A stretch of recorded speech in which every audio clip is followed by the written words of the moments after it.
There's a saying to describe things: the good, the bad, and the ugly.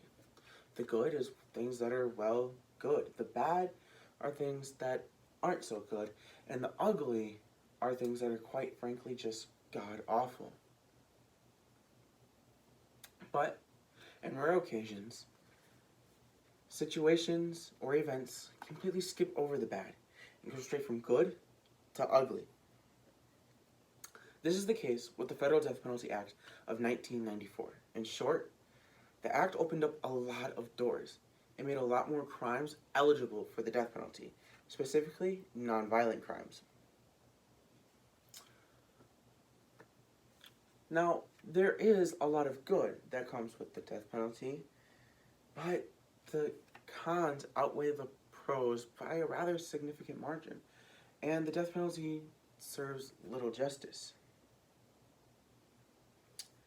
Today, I will be laying down the foundation on why the FDPA, the Federal Death Penalty Act, is a bad thing.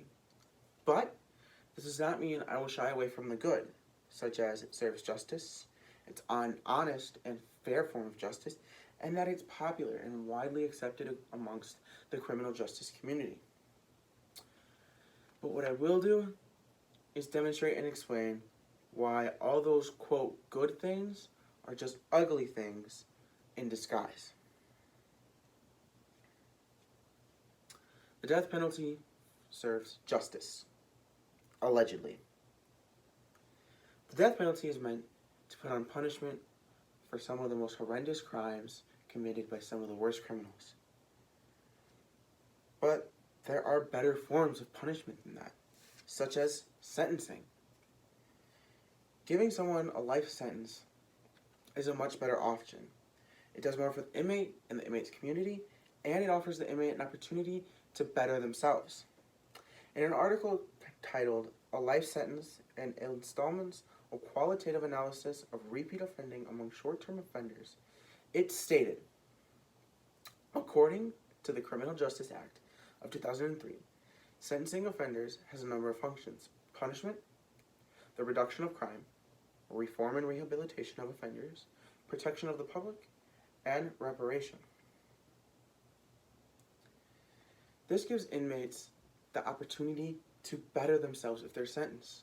Because if you give them simply a life sentence, they're sitting in a cell all day, so they're still being punished, they're still being protected from the public, or the public is still being protected, and crime is still reduced.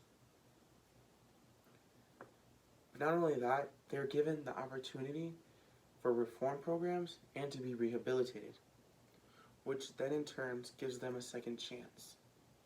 And that's not something they could do if they were, well, dead. So not only does sentencing offer inmates a second chance at life, sentencing over the death penalty saves a life. So it doesn't really serve justice, but at least it's effective, right? Wrong. The death penalty favors minorities, considering the fact that they are more statistically likely to get it. In an article called "The Racial Geography of the Federal Death Penalty," it stated, blacks and other minority group members are overrepresented on death row across the country. Statistics suggest that defendants are more likely to be sentenced to death for killing a white victim than a black victim.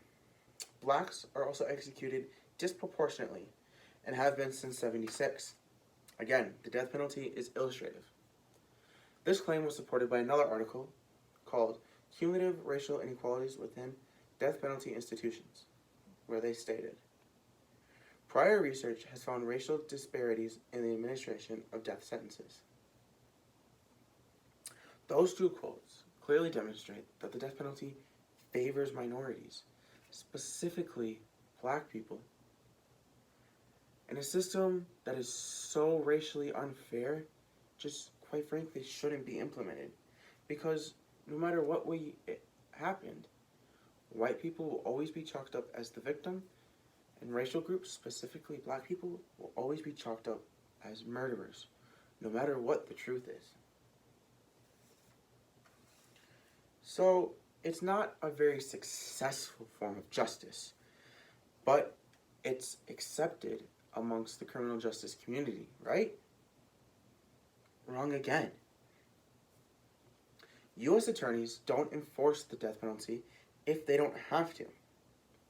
In an article titled, "Good Enough for Government Work? The Tension Between Uniformity and Deferring Regional Values in Administering the Federal Death Penalty," it stated, "Is it surprising that U.S. attorneys within states do not permit the death penalty, do not practice capital cases often? So if it's not supported by attorneys who are supposed to be fighting for justice, why have it be implemented at all? If the people who are supposed to back, support, and favor justice don't want to do that, we really have to look at the quality of the system. And it's rather clear and obvious that the system is then flawed."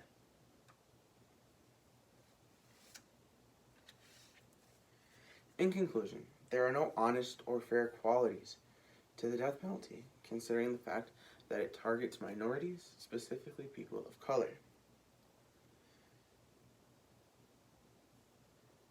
To couple the racial unfairness, there are more better ways to put a mass punishment onto a criminal who has committed some of the most horrendous crimes.